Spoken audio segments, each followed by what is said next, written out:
नमस्ते दोस्तों, mind maps की इस विशेष प्रस्तुति में आपका स्वागत है। आज हम एक ऐसी किताब के बारे में बात करने जा रहे हैं जिसने सफलता के प्रति दुनिया का नजरिया बदल दिया है। कैरल ड्वेक की कालजयी रचना mindset the new psychology of success. यह किताब 40 से अधिक भाषाओं में अनुवादित हो चुकी है और इसकी लाखों प्रतियां बिक चुकी हैं। चाहे टीचर्स हों, पेरेंट्स हों या बिजनेस लीडर्स, हर किसी ने इसे सफलता का मूल मंत्र माना है। आइए इस अद्भुत यात्रा को विस्तार से शुरू करते हैं और समझते हैं कि हमारा दिमाग हमारी किस्मत कैसे लिखता है। अध्याय 1, 2 तरह के माइंडसेट, सफलता की बुनियाद। Narrator.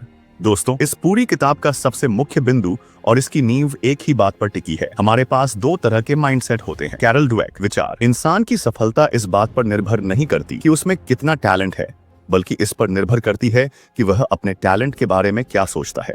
Fixed mindset. Fixed mindset. इस सोच वाले लोग यह मानकर बैठ जाते हैं कि उनकी बुद्धि, टैलेंट और क्षमताएं पत्थर की लकीर हैं, यानी जन्मजात हैं। वे सोचते हैं अगर मैं स्मार्ट हूं तो हूं, और अगर नहीं हूं तो मेहनत करने से भी कुछ नहीं होगा। ऐसे लोग चुनौतियों से कतराते हैं क्योंकि उन्हें डर लगता है कि कहीं वे असफल न हो जाएं और दुनिया उन्हें कमजोर न समझ ले। वे दूसरों की कामयाबी से प्रेरित होने के बजाय उनसे जलने लगते हैं। Growth mindset. Growth mindset. दूसरी तरफ वे लोग हैं जो मानते हैं कि बुद्धि और टैलेंट सिर्फ एक शुरुआत है। मेहनत, अभ्यास और सीखने की ललक से इन्हें लगातार बढ़ाया जा सकता है। ये लोग चुनौतियों का स्वागत करते हैं। इनके लिए असफलता अंत नहीं बल्कि सुधार का एक मौका होती है।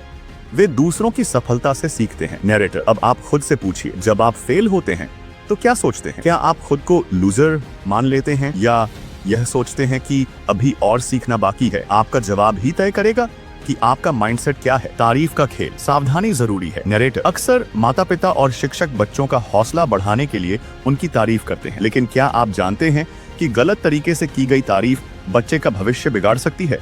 नेगेटिव तारीफ। फिक्स्ड माइंडसेट की ओर। जब आप कहते हैं वाह तुम तो पैदाइशी जीनियस हो या तुम कितने होशियार हो, बिना पढ़े ही अच्छे नंबर ले आए, तो आप अनजाने में बच्चे को फिक्स्ड माइंडसेट की ओर धकेल रहे होते हैं। बच्चा यह मानने लगता है कि उसकी सफलता टैलेंट की वजह से है, मेहनत की वजह से नहीं। पॉजिटिव तारीफ। ग्रोथ माइंडसेट की ओर। कैरल ड्वेक कहती हैं कि तारीफ हमेशा मेहनत और प्रक्रिया, प्रोसेस की होनी चाहिए। पेरेंट। किरदार। बेटा, मुझे बहुत अच्छा लगा कि तुमने उस मुश्किल सवाल को हल करने के लिए हार नहीं मानी और 3 अलग अलग तरीके आजमाए। तुम्हारी मेहनत रंग लाई। नरेटर। ऐसी तारीफ से बच्चा समझता है कि सफलता मेहनत का नतीजा है। वह मुश्किलों से डरना छोड़ देता है। अध्याय 2, माइंडसेट को हकीकत में बदलना। खेल की दुनिया में, स्पोर्ट्स में हम अक्सर सोचते हैं कि सिर्फ टैलेंटेड खिलाड़ी ही जीतते हैं, लेकिन फिक्स्ड माइंडसेट वाला खिलाड़ी हारते ही टूट जाता है। वहीं ग्रोथ माइंडसेट वाला खिलाड़ी जानता है कि हार का मतलब है अभ्यास की कमी। बिजनेस की दुनिया में कैरल ड्वेक कहती हैं कि बिजनेस में सिर्फ स्ट्रेटजी ही नहीं बल्कि जुनून, पैशन भी जरूरी है। ग्रोथ माइंडसेट वाले लीडर्स अपने कर्मचारियों को गलतियां करने की आजादी देते हैं ताकि वे उनसे सीख सकें। रिश्तों की दुनिया में फिक्स्ड माइंडसेट वाला व्यक्ति सोचता है अगर प्यार है तो झगड़ा नहीं होना चाहिए, जबकि ग्रोथ माइंडसेट वाला व्यक्ति मानता है कि रिश्तों को भी मेहनत और समझ से सींचा जाता है। अध्याय 3, सीखने की आजीवन यात्रा। नरेटर। वैज्ञानिकों ने यह साबित कर दिया है